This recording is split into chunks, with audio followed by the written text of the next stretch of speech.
Hello, good morning, and welcome to the most recent edition of the Bearded Tyke. I'm joined again this morning by Anne and Dan. Thanks for jumping on, lads. Morning, mate. Morning, guys. You all right? Yeah, good. Sound, mate. Pleasure as ever, mate. Beautiful. So, it's a win, lads. Another win at home. We bring 3 points back. I think overall it worked one for the for the for the neutrals, but you know it's 3 points all the same. A couple of interesting bits to the lineup. When I first saw it, I can't work out what he's doing here. And also during the match, I was trying to work out what he was doing. But I'll come to you first, Sam. What did you make of the lineup, pal? Well, I looked down the sheet and I thought, where's the left back? Obviously, because Connor does like a square peg in a round hole, doesn't he? So I was trying to work out if we were going to a 3 or a 5 or a 4. And then as they were warming up, I saw they were warming up as a 4 with Shepherd at left back. So then I panicked completely because obviously he turns like a bus. And I thought if Exeter have got any kind of right winger that's nippy, they're going to focus straight on Shepherd. So I had anxieties about that. I kind of appreciated the other changes. I mean, we talked about Jürgen Ethan in our last video, but that we did as a 3. That he's probably the only midfielder now that can get us up the pitch. And I thought that were a masterstroke yesterday. I thought he was very, very good. He definitely gives you the energy. You can't fault his effort. And he does drive forward. And only thing that lets him down for me is sometimes he loses the ball too easily. And yesterday, I don't think he lost it once. So excellent inclusion for me. And then obviously we had 2 up front. So not a thing I've enjoyed, to be honest, watching us have 2 up front in recent weeks. But I really just thought after Wickham on Tuesday, which I've not spoke to you guys about because I didn't do that video, but we just could not get out of his own half on Tuesday. No. And I think he was just trying to find a way to get up the pitch. And in all fairness, I think he did that. I think the performance was pretty good in that respect. I felt quite comfortable up until the last part, which I'm sure we'll talk about in a bit. But generally speaking, okay about the lineup, but did panic about Shepherd. Yeah, I think it's pretty much the same for me, mate. It was interesting to see Yoga in, but I think he's deserved his opportunity, especially certainly with Kelly being out. I have to say, I thought he was excellent yesterday. Listen, Didzy had a great game. You can see why people give him the man of the match with getting a goal and an assist. But I just thought Jürgen Ethan were excellent. He were everywhere. Everything he did, he played really, really well yesterday, and that's what he's like, Vimal. You know, sometimes you get that sort of inconsistencies with young players. You know, I think we have to remember he is a young lad, and sometimes he can be inconsistent. But thankfully, the last 3 games he's been really well, and I thought he was man of the match for me yesterday. But Dow, coming to you then, pal. Any thoughts on the lineup, on the changes in the lineup? I had to remind myself at lineup, to be honest, mate. I've just had a quick gander on my phone. Yeah, I mean, I think mine was the same as anybody's, mate. I think it was going to be left back. I think you got Shepherd there, who'd been thrown into a left back position. Was it left back? They weren't it? But overall, I think, and obviously it's not his fault that he went off injured. He played really well in that position. He seemed to be getting a lot more joy on his diagonal balls. He likes to play forward, so that were good. But yeah, Vimmel had to come in. I think he needed a game. He needed to start. Yeah. I feel a little bit. I'm a big Vimmel Young Nathan fan. I've said it before on this channel and various others. That I like him. I think he reminds me a little bit. You remember Marouane Fellaini that used to play for Everton? Big tall lad. Yeah. Not particularly quick, but clever on ball, and he loves getting into a tackle and stuff. And I like that. And I think sometimes we've missed that a little bit this season. And I think that when he's been dropped, okay, the kids made mistakes and whatever else, and sometimes it can be a bit inconsistent, but you've got to look at the kind of positives and what he does give you. And I think that he's been, when he's been dropped or he's not played, I felt like he's been treated a little bit harshly because there has been other players that's managed to get away with bad performances and not get dropped. So glad to see him at team. But apart from that, mate, it were 2 up front, which on reflection on Wickham game, like Ant said, it's hardly surprising because we couldn't get up pitch. So against Wickham, so yeah, no massive surprises in lineup, I suppose. Yeah. I suppose for me, he's got to manage fatigue, hasn't he? As well, there is that as well. Yeah. We are managing fatigue. We've got to choose. We've had 3 games at home. We've had Wickham. We've had Exeter. Now we're going to have Cardiff City coming up, which we'll touch on in a bit. But he's got to try and manage fatigue. The only strange one I thought about when Shepherd went off is that he brought Alberta on and didn't bring Gent on. But well, that's just one of them, innit, I suppose. But hopefully Gent gets a start on Tuesday, because if Shep's gone off injured, he might not even be in the squad come Tuesday. So I didn't mind the two up top myself. I thought that Bradshaw, okay, he didn't produce much with regards to getting an assist or scoring a goal, but he works tirelessly up front. Does Tom Bradshaw? He pressed so hard. He works up front. He's off the ball work. He's excellent. He proper put a shift in yesterday. So I can't really fault Tom's effort. So I didn't mind us going 2 up top, and it paid off really, because we got 2 really good goals early on. So touching on that, then coming to you first, Ant, what were your thoughts on the first half? Like I said, we started quite slow actually. We conceded a lot of territory, free kicks, corners, things like that. So I were a bit. It was a slow start. I didn't like it. I thought this ain't working. I'm going to be honest at the start, and I think they did target Shepherd. But I think he stood up to it pretty well. And once we got on top of that, we got the goal, which was an excellent goal. Let's be honest. Again, it's just a long ball, but like you said, we talked about Bradshaw. He's a pain in the ass as a striker. He doesn't give centre halves a minute. He's pressing, hounding. He'll challenge for everything. Technically, he's no R9, is he? But what he will give you, he'll give you 100% foot shirt, and he absolutely has done that since he's come back. And he won the flick that got to Cleary, who then played a really, really sharp pass inside to Didsey, and then Didsey does the rest. I mean, I'm sure we'll have a little segment on glazing Didsey again today. But I mean, what a finish! Just to lift your head like that and just dink. It's just supreme quality, absolute supreme quality. And people talked about Cleary. I mean, it were quiet. It's another goal involvement for him, another one. Yeah. And if you look at his highlights at game, yes, he wasn't a 9 out of 10 again, but everything he did tend to lead to something. A bit of panic in the box, a corner, an half chance.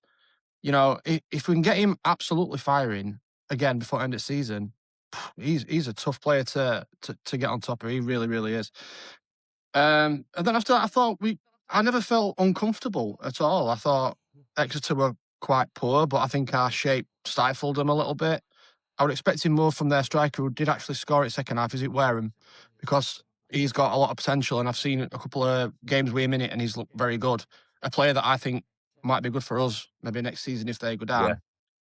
But I felt really comfortable. I weren't, talking to my lad, and I was like, it's all right, isn't it? Not too bad, Everything were pretty good. O'Keefe were doing bits down the right again. Some absolutely superb footwork from O'Keefe on right in that first half when he dragged that lad down touchline, and then Megs did him as well. He's been brilliant since come back, and I just thought it would have been pretty good 7 out of 10 performance. People pulling the weight, and pretty good. I'm quite happy with that first half. Yeah, me too. I thought, like you say, I thought the finish from Didsey was just Didsey, innit?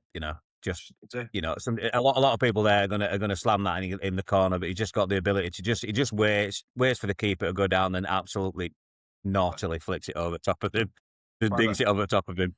Yeah, you've got to have some bollocks to do that, because if you get that wrong, you look a right div. Because the goal was gaping at both sides of the keeper, but he he's a master at that little dink, isn't he? He really is. He's everywhere, mate. Yeah. And there's nothing he can't do. Like, for the second goal, when he picks ball up on left. I mean, what a centre that is with his weak foot. It's his weak foot, and it's probably the best cross I've seen here this season. Straight onto Vimal's head.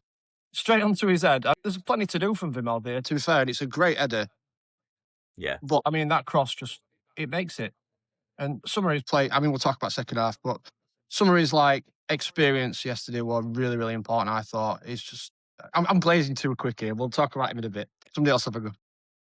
No. It was excellent, I have to say. Like Dan touched on earlier with Vimal being big and strong and getting himself into, not afraid to put a tackle in.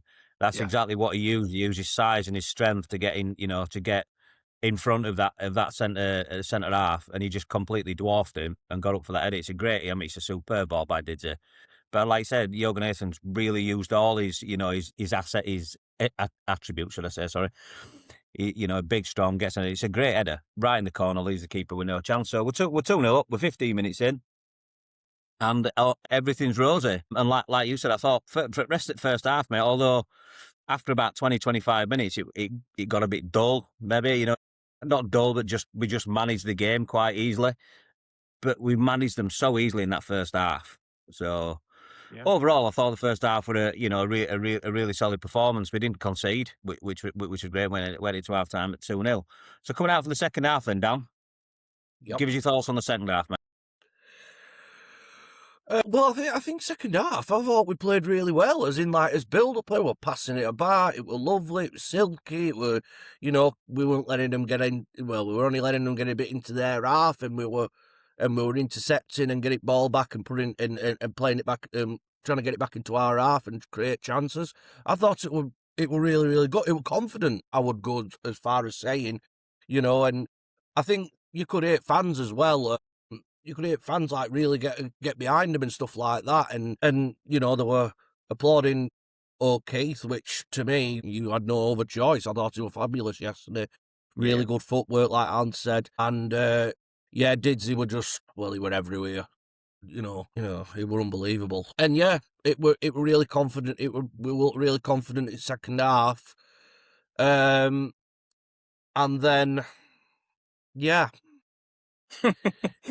in typical Barnsley fashion, it were a diag ball. I look back on goal and listen, I'm not taking it away from Exeter, not taking it away from lad who finished.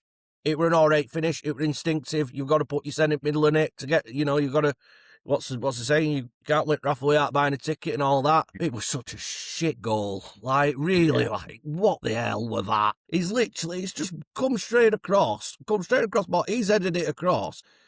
And bloody O'Connell slipped, and he's just managed to get it down. And I'm sure lads just hit it, hoping for best. Just flung a leg at it to just get it on target. And I don't know what the bloody hell Goodman were doing, but I think it took him unawares as well. Yeah. And it's just pointed back at net. And then you knew after that what it was going to be like. The Exeter would have got, oh, come on, we can get something out of this. And the metaphorical kitchen sink got thrown at it, which, end of the day, points matter at this points matter at this stage of the season, and every point counts. And end of the day, they put us under a lot of pressure, had a couple of chances, and I think what saved us was, O'Connell regaining his composure after the goal, and I think MDG were fantastic in that last 15 minutes. I thought he were throwing him centre in front of the ball, making smart decisions, off ball he's marking.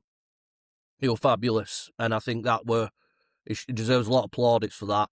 Because overall, I don't think the two centre-backs had much to do in the game. No. But we can look at it and say we made it harder than what it needed to be, which is completely correct. But we got 3 points, and I was talking to you about it last night, Ryan. Yeah. End of the day, I'm not really bothered with how well we play or whatever else at this stage of the season. You get 3 points. You get 3 points, and if you can't get 3 points, or you played poorly, even if you don't deserve it, you nick one. You nick 1 point. So it's I was really, really happy with it ended it. It was just a bit more exhausting than what it needed to be. Yeah. I think we made a little bit hard work of it, and it was such a shame because that was a clean sheet performance for me from the defence. I thought we defended really well. We really limited them, certainly in the first half, and for the majority of the second half, we looked so comfortable. It was easy, really, weren't it, for a lot of it? And then it's just a lapse in concentration, like you said, Dan, with the diagonal ball comes in, the lad heads it down, O'Connell has a bit of a slip, and then. I'll give Goodman his due. If the lad's shooting from 8 yards, he's put it aside him. He's got no chance. He's not. He's in the middle of his goal. He's got no chance to save that, really. But it was just a poor goal, just a bit of poor defending again. And it's such a shame because I don't want to take anything away from him because I think that 99% of that game we defended really, really well. We managed them, and even though when we scored the goal, that there were about 5 minutes where we looked like we were flapping just a little bit. They didn't create anything after that. They didn't create anything clear. I think they had one where it might have been a long throw and the lad got near to front post, but he put it well wide with his header. I think we're only 2 or 3 minutes after they'd scored. I think he beat where he beat it to header, and but he put it well wide. But I can't think of anything else where they created where it looked like it were going in. So fair play to him. Fair play to him, and we saw the game out. I have to say though, what I will say is, for a change, apart from the decision from the save from Scott Banks, where the ref gave it as a corner, as a goal kick instead of a corner. I mean, it didn't cost us because it was in the 97th minute anyway. But I have to say, for a change, I thought the referee I thought he played it really well. I thought the ref had a great game. I think you've got to call it when you see it. The amount of times we have poor refs, I thought he played it on. He wasn't buying any of it from any of the from either team of any of the nonsense and throwing the sand off the floor and trying to get free kicks. He was just like, get up and crack on. No, he weren't having any of it, were it? Yeah. He weren't having I any really of it. enjoyed that. I think so just to mention, can I just mention for him on. as well? Apparently, he did a bit of charity work after the game for the Louis Pace charity. He gave his whistle and his notebook or something to be put on auction. Oh, superb. Which I think that's not something you hear about very much from referees in our league. They usually just want to get out of Dodge, don't they? But yeah, I think that needs mentioning, because apparently he was a really nice guy. So yeah, absolutely. Yeah, it was great to see all those guys on. We'll touch on the Pacers charity in a second. But overall, for me, guys, I think I'm happy to get 3 points. Like you say, it was a little bit of hard work towards the end, but you got to imagine the lads are going to be tired. They've had a lot of games, and we managed to see it out, and we saw it out quite comfortably. So overall, I'm happy with that. Like you said, 6, 7 out of 10, comfortable home win. I'll take that all day long. 6-7, you did it again there, Ryan. Stop it, mate. Why is it stuck in my head? If you just mentioned about back into that game, when the sub came on, McGuinness, we weren't reactive to change again with target man, and that annoys me. I'm splitting hairs a little bit here, but as soon as the big target man on, MDG, he didn't get touch tight to him when that lofted ball came in, and if he got touch tight, he wouldn't have had the time to knock it down like he did. And then after that, we made a change to accompany it. I don't think Connor's proactive enough in some respects. I think he was a bit late on that one. He should have brought on maybe Tenai Watson earlier and had that spare man a little bit earlier. These splitting hairs, but I just think it wound me up a little bit when I was watching it. So that's my points on that. So. But overall, listen, we get 3 points. I'll take that all day long. I'd say they're probably going to have to play better than that against Cardiff if we want to try and get a nick a point, or maybe even do the unthinkable and get 3 points. But let's see what happens. But some great positivity to come out of the game, though, was I think we can all agree the Pacers Charity Day was certainly appeared to me to be a real success. Louis leading the team out, which were fantastic. I've seen the build up to it all week. That were really special to see. There seemed to be a lot of the guys around collecting, and I think it were really well received. Yeah, absolutely. Yeah, they're a top family. They really are. I mean. I interact with him a lot on X and what have you, and the lengths that family goes to take Louis to games and things like that. Fully respect it, and he loves every beat. You can tell. I saw his picture we did. Saw his picture we did after the game, and I know he's kind of non-verbal, is Louis, and he honestly he's shouting his head off. He probably shouts more than me at Pontient, in car sequence, but I wish nothing but best for that family and that charity, because they are lovely people. Yeah, it's great to see. They do bring a lot of attention to it with it, and I think they get a lot of positive attention. Louis seems like such a great character, and he obviously loves the football club. And I think it's really, I think we have to give applaud the football club for agreeing to have it and really facilitating it. I think that was really good. It was really successful, and I think it's a really good thing from the club. I think it's brought a lot of attention to the charity, and hopefully it was a successful day from a collections kind of standpoint. Overall brilliant. Absolutely. So moving away from that, then we had quite a little bit of should we say controversy during the game. Be interesting to see your guys' opinion. So 2-0 up in the 17th minute. We got a lot of tennis balls. similar to the Reading Football Club. So we got the tennis ball thrown on from various different parts of the Ponte as a protest against the owners. So I mean, listen, I've got no problem with anybody protesting. You know, I think this board have given Barnsley fans more than enough reason to want to protest, and certainly voice their opinions as to wanting them to move on, should we say? So I'll come to you first, Dan. What were your thoughts on the protest, mate? Oh, like you, I've got absolutely no problem with anybody protesting. I mean, I've been posting near-off pictures for the last month and a half. I just felt like it wasn't a coordinated response at all. I mean, I'm on social media a lot. I saw absolutely nothing about this, not one thing. No. Not that I would have thrown a tennis ball, I don't think, from my elevated angle from the Ponte end, but it just seemed like maybe some lads had got together in a pub and brought a bag of tennis balls and said, yeah, lads, let's chuck one on. It wasn't very disorganised. If you get it right, something like that can get you on local news and it can get you on Sky Sports News. But it just wasn't enough. And the timing of it was wrong. I think we were 1-0 up. We were on top. We were on the attack when it happened, I believe. And it kind of stifled that attack. Not a great look. Not a great look. I think if they're going to do something like that, they need to get everybody involved and have a little bit more coordination to it, personally, mate.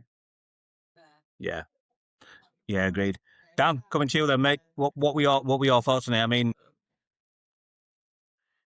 I didn't know anything about it. I got sent messages saying, "Do you know who's done it? Do you know what's happened? Did you know anything about it?" I'm like, no, I don't know who's done it. I don't know who organised it. I still don't know who did it or organised it. I had no inkling at all that it was happening. So what's your thoughts, pal? Well, I would just like to put out there, I did put a statement on Research Group's X page. I know that I'm probably a person that calls out a lot more issues off the pitch than a lot of other pages and stuff like that. And, we do research projects and things, but I would like to categorically say that I knew absolutely nothing about the protest that when occurred and had no prior knowledge of it. The first I heard of it was when it happened. People are well within their rights to protest. It's a democratic right, it's a human right, and people are fully allowed to do that. I think that this has been a long time coming. It's something like this has been a long time coming. I even warned them when it came to the survey that we did earlier in the season. We noted a lot of ill feeling and toxicity in that, and we passed that on to club and fan representatives. Whilst it were met with some form of appreciation from fan representatives, I think there wasn't the innovation or ideas to put into action to do anything about it. And, the one thing I did warn everybody was if this does not improve, then we are going to see fans completely turn against the club and unprecedented action would follow. And that's exactly what we saw yesterday. People are frustrated. People have had enough. People feel very, very passionately about this football club. I include myself in that category. And yeah, there were going to be something that happened, and there we are. And there's no other way of saying that. I do understand the fans' frustration. I have the same frustration as many of the fans. And yeah, it's. The well within the rights to voice their opinions. Yeah, me too. I agree with that, pal. Listen, you can agree with it or you can disagree with how you would have done it, or maybe you wouldn't have thrown a ball, maybe you'd have gone about it differently. But listen, everybody's got the right to voice their opinion, and if they feel that that's how they want to voice it and be heard or be seen, or to try and make an impact, then fair enough. I think the vast majority of the fan base understand why they did it. So listen, it can be argued while we're blowing face whether they should or shouldn't have done it, but I think I think we can all agree they've certainly got the right, and there's certainly enough evidence in the background to warrant to warrant doing it. What I will say is, what was really disappointing was the BBS forum, and I've got nothing against the BBS forum, by the way, but people on the BBS forum last night jumped on and started accusing the Tide Supporters Union of organising it. And I think that's really disappointing because they've had to come out and make a statement saying They played absolutely no part in it whatsoever. They weren't part of any of the organising. They didn't play any part in it, and they didn't know anything about it. So I think that people need to be really, really careful about pointing fingers and making unfounded accusations. Because if someone goes onto the BBS now and maybe is not on Facebook or doesn't follow the Tight Supporters Union, will see that and think, yeah, it's them that's done it. And form a negative opinion of them. And I think it's not acceptable. You can't just make accusations of people like that online. This goes for everything as well, not just this incident or anything to do with Boundary Football Club. You've got to be really careful about what you post online. Yeah. You know what I mean? Completely. I always say I've got a rule of thumb there. You don't say anything online that you weren't prepared to say to someone's face. If you go by that rule, you'll be pretty much all right. And I just think it's poor form from whoever's done it on the BBS, whoever's posted that. You should maybe think about maybe deleting it and maybe issuing an apology, in my opinion. Well, I mean, I completely agree with you. Right, go on. Sorry, Yeah. Anne. Sorry, mate. I was just going to say, I agree with you. And have you ever seen me on any Facebook groups? No. And that's why. It's a very, very toxic place on Facebook. There's a lot of angry people out there. They're probably the same angry fans that boo us for passing about it back, you know, when we're 2-0 up. There's a lot of angry people out there. And to throw shit like that sticks. Like we mentioned before we came on, Ryan, if people don't follow that socials pages now, they're going to think that that's what's happened. Yeah. It's not good enough. So I'll be reposting the fact that they didn't do it when I finish this video today, because it's not fair. Shit sticks. Yeah. And I think you've just got to get your facts right. To be honest, it's not right. I'm going to do the same myself, actually. I'm going to take a screenshot of the Facebook one, because I'm not really on Facebook. I literally only have it for to post that I've made a video, so I can try to get people in there. So I try not to, like you say, Alan, it's a ridiculous place. It's Facebook. Like, it's just family it's stuff awful, for me, but I think Facebook. That's all it is. It's just keeping in touch with family. I don't use it for football, Yeah. barely at all. Yeah. So I'll take a screenshot of their post and post it on Twitter and just say, can you share this? Because it's, I think it's right that people know that the Tight Supporters Union, it's a group of supporters, and it's been put together by a young lad that just wants to try and improve the atmosphere, improve the experience at Oakwell. And then you've got idiots on BBS just pointing finger at them, completely unfounded. And I think it's not great. Go on, Dan. I've got to be honest, Ryan. I'm going to add to that. I am going to have to choose my words carefully, because I do run, I do want to do research projects, and as many people who contribute to those research projects are the key for them to be success. However, the one thing that this has not been the only post on BBS in the past that has accused people of something, that has said derogatory things towards a fan base. I think that this is a forum that, particularly, whilst they have every right to type on that forum, I think we need to also bear in mind that these people who type on this forum are anonymous. They hide behind a username. It's not even like Facebook, where you've got your name there and people can talk to you, and you might say that same thing for me. But in the reality, the name of the group is there on the name of the group is here as I'm talking to you. And I'm here to I come on and talk to you, and people can approach me and ask me about whatever, or if they want to talk to me about what I post, I'll be perfectly willing to do that. And again, I would also perfectly admit to doing something wrong and putting my hands up in air. I think this is what really what annoys me about BBS, is that they sit there and hide behind a username and then cast aspersions against other supporters groups. I think that's wrong, and I think they probably need to. I think if you're an administrator for that group, maybe you need to start looking at this sort of thing and trying to filter that out. Really. Yeah, agreed, mate. Agreed. Yeah, I agree with that. There we are. Yeah. So, moving on then, we have a very difficult game coming up for our third home game in a row, a third home game in 8 days against Cardiff City on Tuesday night. I'm trying to be positive, lads. I've not got a lot of hope for this one because Cardiff absolutely walloped us and beat us quite convincingly, and it could have easily been a lot more than 4 on the night. Although there was a poor decision very early on where they should have got a red card at 1-0, which could have changed the trajectory of the game. However, we play Cardiff on Tuesday night. They're coming off the back of a loss and losing the lead in the league table. They got beat by Lincoln City at home 2-0 yesterday. So it's going to be interesting to see how they react. But as far as ourselves, Anne, coming to you first, any changes to the lineup, pal? Well, we don't know what the extent of Shepherd's injury is. So do you go two up front against a team like that? Not sure. But have we got options to put people in midfield? Big questions. I'd have Goodman in goal, although he did absolutely turn into some kind of panic stations goalkeeper at last 15 minutes yesterday. What were up? What? I mean, he's usually quite calm, isn't he, Goodman? And yesterday, in the last 15, he went absolutely erratic. But, you Yeah. know, other than that, we're all right. So I'd stick with him. I think probably be better with, I think he'll probably go three at back and he'll bring Watson in as the third centre back. And then I think he'll bring on better or Gent in. I think he'll have O'Keefe as a wing back. He'll probably go Connell. I think Yoga Nathan's earned another start, and Yeah. I would be tempted to have Dizzy just floating about with Phillips and then Bradshaw up front and then Cleary or Banks. I think he's got to go more solid. I don't think you can go 4-4-2 gung-ho against them because it'll be over before half time. So Yeah, agreed. I think we need to be structured. We need to be disciplined. We need to have a Liverpool type performance where we hold position really well and, you know, focus all the time.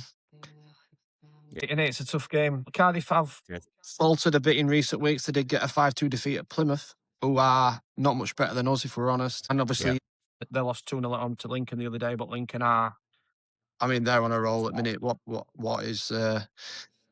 are they doing? There's momentum there. Is unbelievable, really. Brilliant. We have got the best player in the EFL at the moment, which is David McGoldrick. He can score against anybody at any time, I believe, at this moment. And, you know, I wouldn't be surprised if we get a goal or two on Tuesday, but it's just keeping him out the other way. That's my opinion. Yeah. Agreed, mate. Dan, anything you do, mate, different? Well, same as Anne said, we don't know the extent of Shepherd's injury, so that's going to be a problem. I personally think the way he hobbled off, I think he's not going to play. We're not going to see him for at least a couple of weeks, so that would probably mean that Tenai Watson comes in, or better. I personally think Tenai Watson should, even though he's not traditional left back. Sorry. So yeah, overall though, I mean, we played well. We've got to try and keep it same, try and keep momentum going. Fatigue is going to play a part, like it always does, because we haven't got squad to play Tuesday.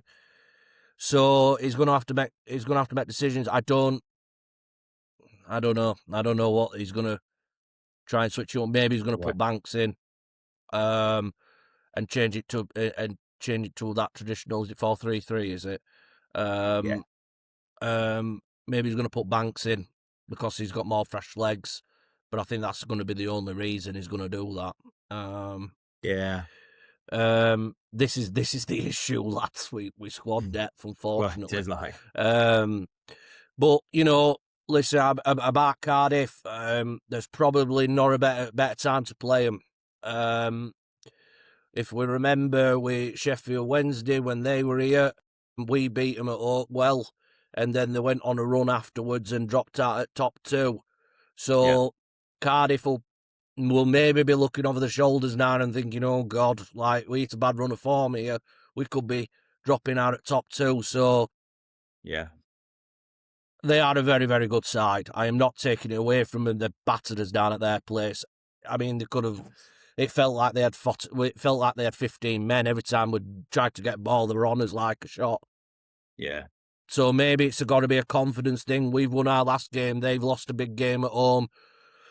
We've just got to try and take advantage of it because, I mean, I'm looking at the fixtures going after Cardiff game. We've got Mansfield away, Wigan at home, Donny at home, Northampton away. Those are 4 games that could easily get us a good few points on board. I'm just mainly going on form here. I'm not being disrespectful to those sides. So yeah, it's going to be an interesting one Tuesday. They've just got to iron out these mistakes. They can't give him an inch. They've got to be on it from moment that they kick off to moment they finish. They're a good side, and lads have just got to rise to challenge. Yeah, I agree with that. I agree with that. I think that we need a Liverpool style display. You know, which sounds daft because we got beat 4-1, but for 80 odd minutes of it, it was 2-1 against multi-million-pound players. You know, Premier League champions. We held us on for like 85 minutes against that team, and I think it needs something similar. I quite like the idea of a 3-5-2, mate. Whether Watson can come in and be proficient enough at centre back, you know, a right-sided centre back on, or a left side, whichever side he's going to put him on. I'm not so sure, but I guess we'll see. I agree. We can't go 4-4-2, mate. Like you can't go gun ho, or you be playing the two up top like we did. Because even when we did that against Bolton, we got absolutely spanked in the first half, and it was game over by half time. When we switched back to a normal formation, we got back into the game, although we didn't win it. So I think that, you know, he's got some decisions. He's got some decisions to make. So it'd be interesting to see what he does. He's got to manage fatigue, and he's got to look at Cardiff and think, how we're gonna manage it. We don't want a repeat of the away fixture. So, just coming to you then, Al. Score prediction. It's a tough one. Yeah, I might just go out there and do something a bit weird, because just for shits and giggles. Because at the end of the day, we won Saturday, and it's a bit of a free at this, isn't it now? And nobody's talking about the P word anymore, are they? You're not talking about the P word, eh, Ryan? Or No, mate, slivers or anything like that. So no slithers of opportunities or rays of light. No, none of that. About the P word, the prospect of the P word lasted about 10 minutes, lads. So it seriously did, mate. Honestly, it was so short lived. Screw it. We'll go for a win. I'm gonna go with a 2-1 win. I don't care. Like it. Get an hard fought draw. Let's go for a 1-1. Go for a 1-1. Try and snatch it. Yeah, I can see it, Desmond, mate. Don't try and do all clever. Don't try and do all fancy. Make it difficult for them. Yeah. Try and snatch a win if you can. Like you said, get some. Like you said, Dan, we've got to be solid. We've got to be on it from minute one. Can't have them mistakes. Can't have them lapses in concentration. So I'm going to go for a 2-2. So anyway, to everybody that's still with us, thanks for staying with us. And Dan, really appreciate your time on a Sunday morning. No worries. Pleasure, mate. Good pleasure. I'm going to be doing a review of the Cardiff game. Hopefully it's a positive review. But until that point, I'll see you after.